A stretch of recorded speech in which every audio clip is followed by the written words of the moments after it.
I have so much admiration and pride and so much more that this generation of young Israelis were put to the test, and they have been magnificent. And if you see what these young men and women do on a daily basis, from the south of Gaza to the mountains of Lebanon and Syria in the north, and they don't do any of it with hatred in their hearts. They don't. Some of what they have to do, I mean, just some of what they've had to do is just beyond description. But they do it from love of their country, love of their people, love of their tradition, defense of their people, defense of their tradition.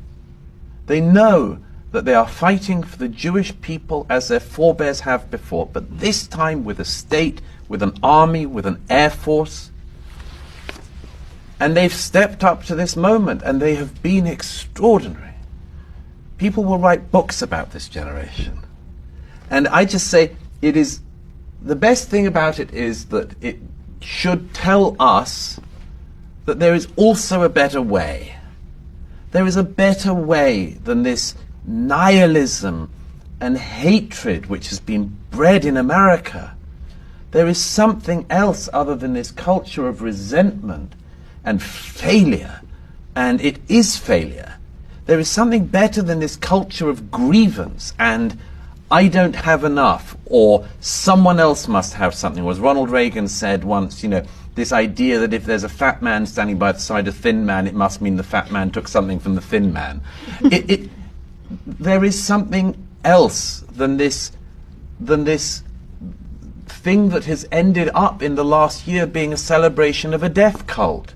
There is such a thing as gratitude instead of resentment, pride instead of envy, and pride in the real sense, pride in something you should be proud of, pride in protecting your people and your faith and your community, and indeed, in my view, the civilized world. So I've just met, I can't even begin listing the number of people, but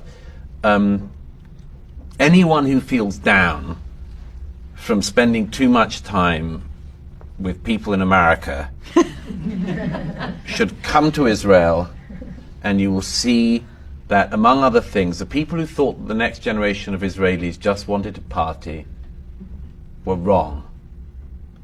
And it turned out not to be an either-or thing. You can fight for your country and your people, and you can still dance.